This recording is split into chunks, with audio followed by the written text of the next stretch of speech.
All right, time for our next panel. And Jason, I'd like to start with you because I love when there are lines that stick in my brain, like somewhere in the medulla, and I just can't get rid of it. Like when Michelle Roberts took over at the NBPA, she said something to the effect of, like, the highway is littered with bones of men who slept on me.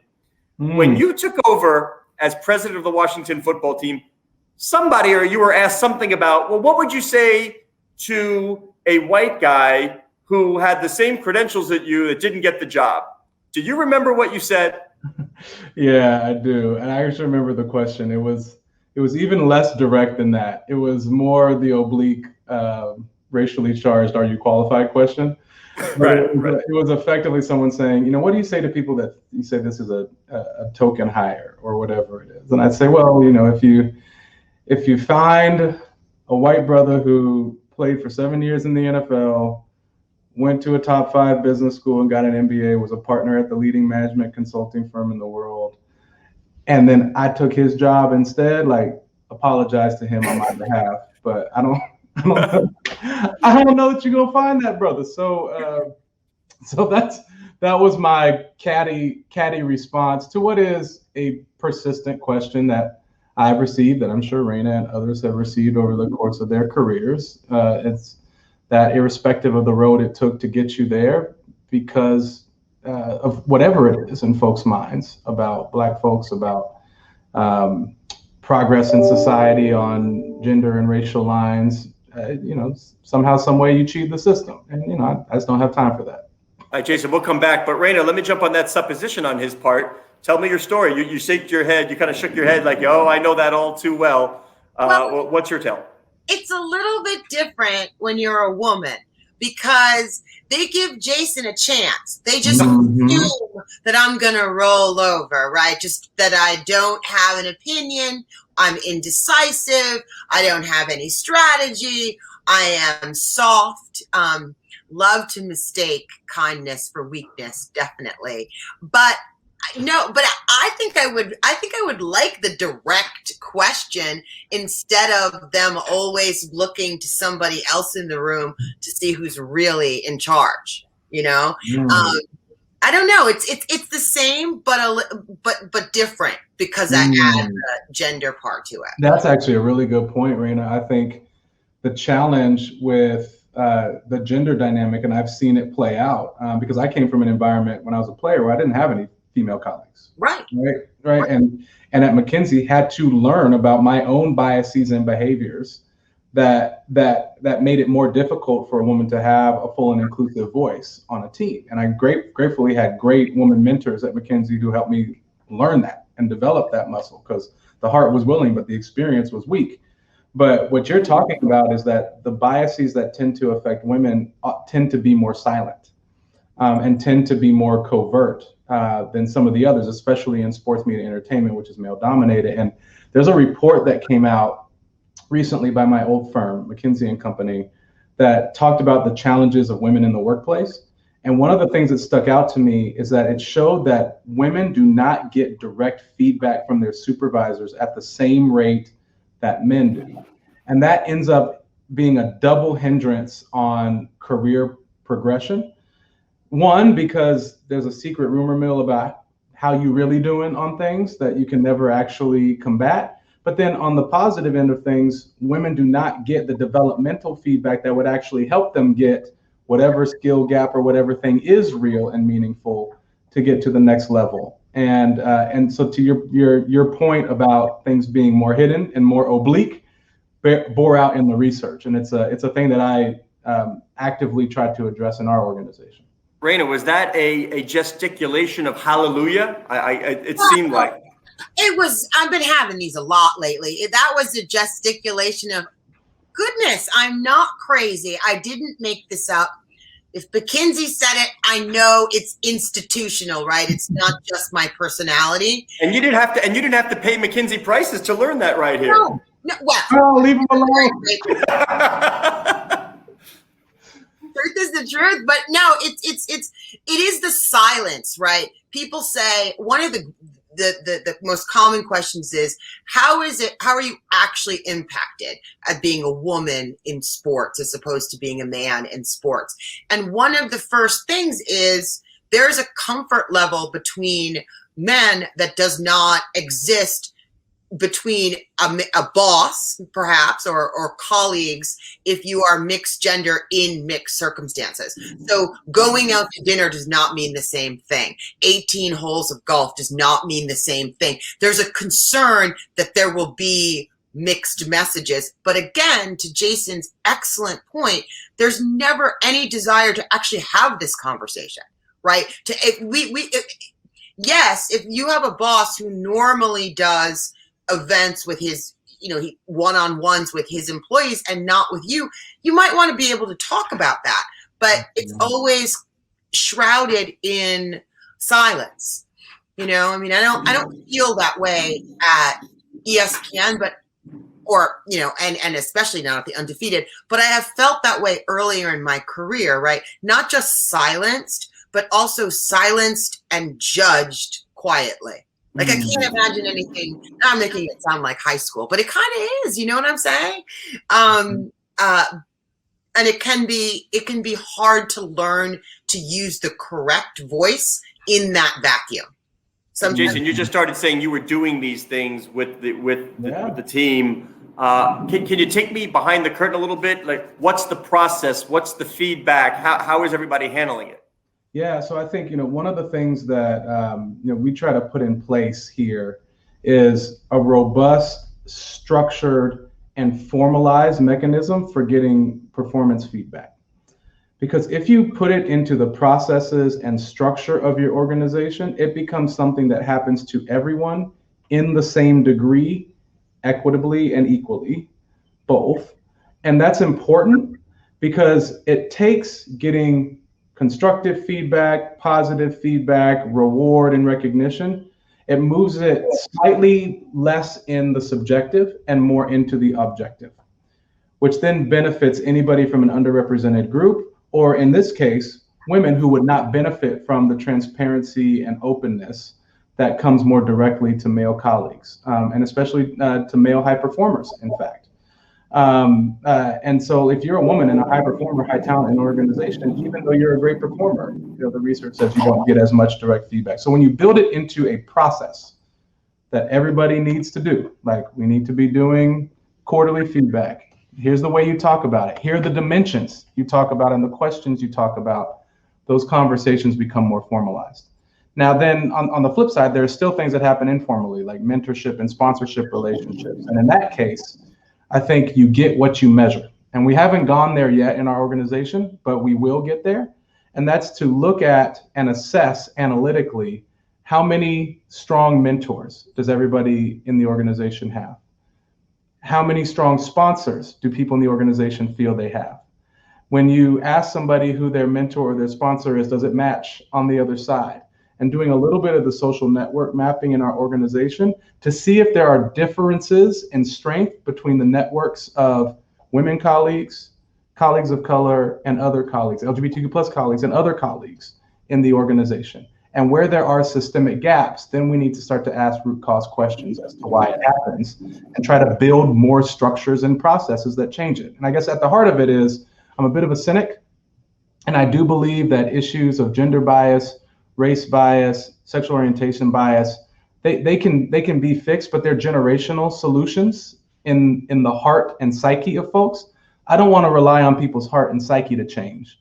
I want to have buttoned up processes that closer to make us do right than make us feel good and do right out of our hearts. Does that make sense? Hearts and minds is final stage and most difficult stage. And yeah, so Raina, I'm just curious if this resonates with you. That I guess if you're evaluating a business, you look at more than 3 pillars, but there are 3: people, process, and product. Let's take the product out of it right now. But if we're looking at process and people, those were usually separate. Now, however, and Jason, you help me out here, are we looking at the process of the people? Have we somehow melded process and people to see how we're doing it with our personnel? I mean, for me, I think this is very much true.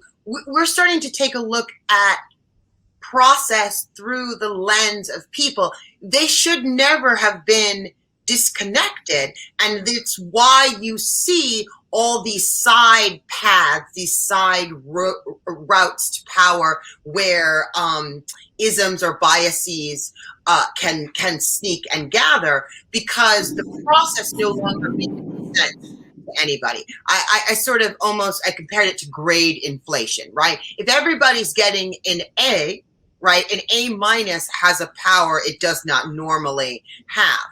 And so what was happening is that people weren't thinking of their standard reviews, their things that they're normally incentivized to care about. That was no longer important, right? The process was starting, and now we're beginning to look at process again through the lens of what makes people comfortable, instead of what puts people in a box or what serves their needs. Being very, very intentional about whether or not the process does what in fact you think the process does, and not something else that's much more terrible. I love this. I'll just build on what Raina's saying.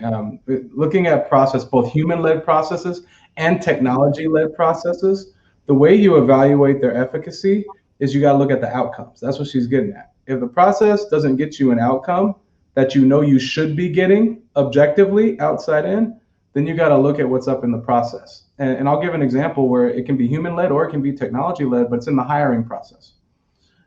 If you have a hiring process, an automated resume screening process, et cetera, that does not get you a diverse slate of candidates.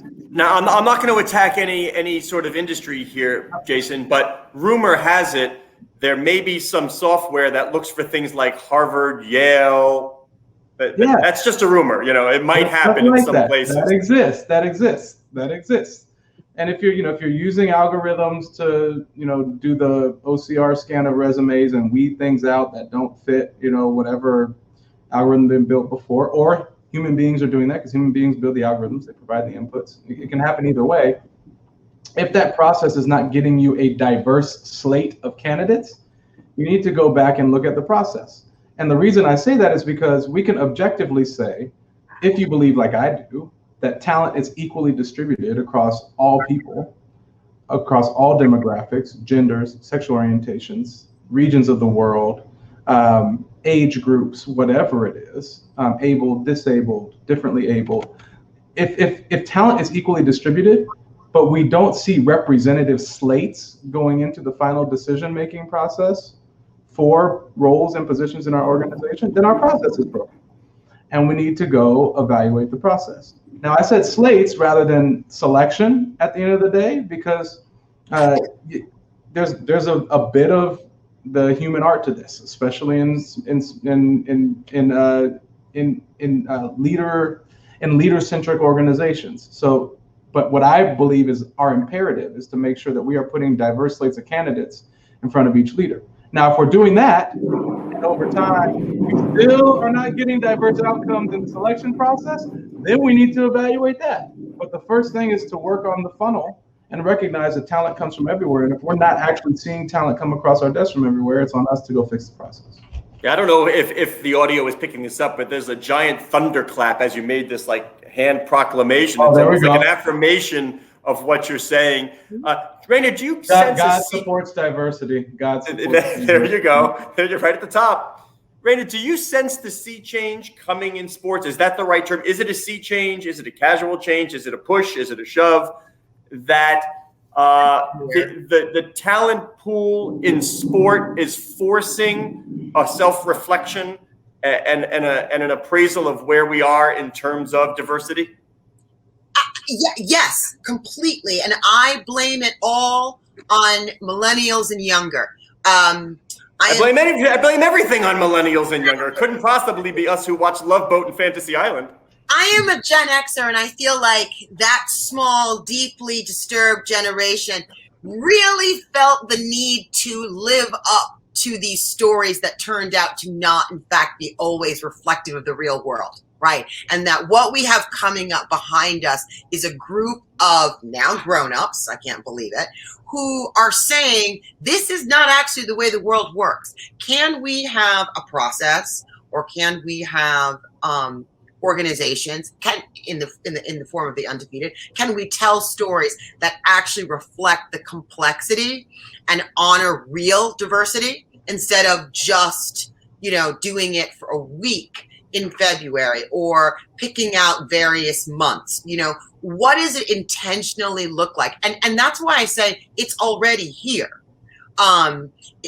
Because this moment in which people are going to be slotted or siloed or algorithmed it's not something that's not a story they'll allow to be told about themselves anymore. They're forcing systemic change. Yeah, we have heard like the stick to sports mantra both on the field and also in the media. And I'm not picking on ESPN, but we have heard like the word from inside was like stick to sports. Don't go too far afar of the sports world. But it seems like any boundaries have absolutely been annihilated because there is no one or the other anymore, especially if you're dealing with athletes.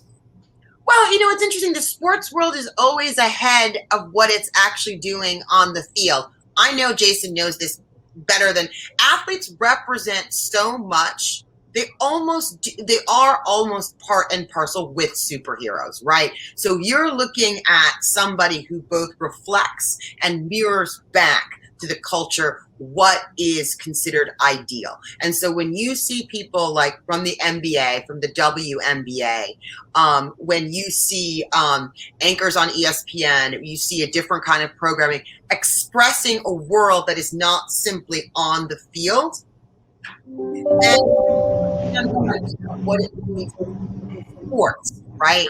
It's not a stick to sports. You're expanding the definition. And again, to go back to what it is versus what we say it is, sports has always been this big. Sticking to sports, go all the way back to, or why do we always talking about Jackie Robinson, right? It always represents something more than catch and throw. And I agree in principle and in spirit on all this, but I'll also bring like the cynical business lens to this. Please. Going beyond sports makes money too. And that's why, and it's because millennials, Gen Z, that's what they care about. And if we are all, especially in the NFL, looking for the hot ticket to a fairly apathetic Gen Z demographic when it comes to the game of football, the ticket is to expand the type of content and the type of stories that are being told around the game. That's the way that we actually get to both the hearts and the wallets of the upcoming generation. And when it's financially lucrative, it's sustainable. Because again, I don't trust people's hearts to stay in the right place for too long, but I do trust commerce to do what it does and drive our content in the direction of making money. Well, Jason, let me ask you this. If that's the case, and again, I'm not picking on any particular group, but I think NFL owners do like to make profit, much like the owners in all the sports. And if it's an accepted notion that diversity leads to better business decisions and outcomes, why has it been so slow? Well, I think you got to give the NFL a little bit of credit here. It sounds like the party line coming from me, but it's honest. Hopefully, I'm. That's right. I thought Raina was gonna spout about some Disney Avengers movie before. But I'll say this: like, I came from corporate America before this, where I was working on issues of diversity, equity, inclusion, and for all the things you could fault the NFL for. If every Fortune 100 company had even the beginning starter policies that the NFL was doing 2 decades ago, like the Rooney Rule, you have different outcomes in Fortune 100 companies around how many black CEOs there are. I know how you feel about this. At least they did something and tried, and if it doesn't work, we'll try something else. Yeah. Should they continue to innovate? Yes. And I think they will. But also, even if you look at the marketing campaigns that the league has done over the last 2 years, it's been a big transition into embracing a narrative around diverse perspectives and diverse causes. And you could argue, yep, it's embraced in the culture and the values, and sure, I could believe that too. But I think also everybody realized it makes money, and people are interested in it, and they want to listen to it. It's why the Undefeated is successful. People want to hear these stories, and so I do think you see a transition. All right, Raina, we have about 30 seconds left. Go ahead, as the Raina. managing editor, finish it up. What do you want to accomplish with the Undefeated in the next 1, 3, 5 years?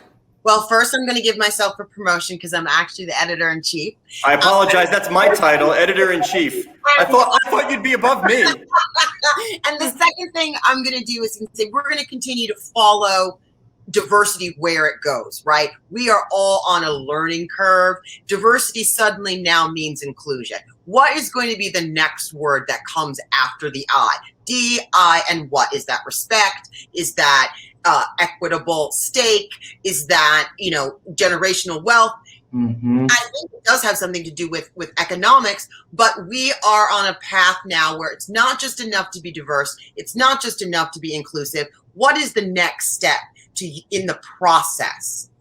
Okay, well, I will tell everybody as the last here, Jason, you wrote a guest op-ed for Sportico that you tackled football as a mechanism to close the racial wealth gap. And I don't think people had really thought about that before. So I would encourage everybody, go Google Jason Wright, Sportico. You'll find that op-ed. Really, really great stuff. Both of you, Raina, editor-in-chief of the Undefeated. So many apologies. Jason Get Wright. him right, Raina. Get him right. I know. I just thought you'd have a bigger title than I would, because who am I? Jason Wright, president of the Washington football team. Thank you so much. Thank you. Thank you.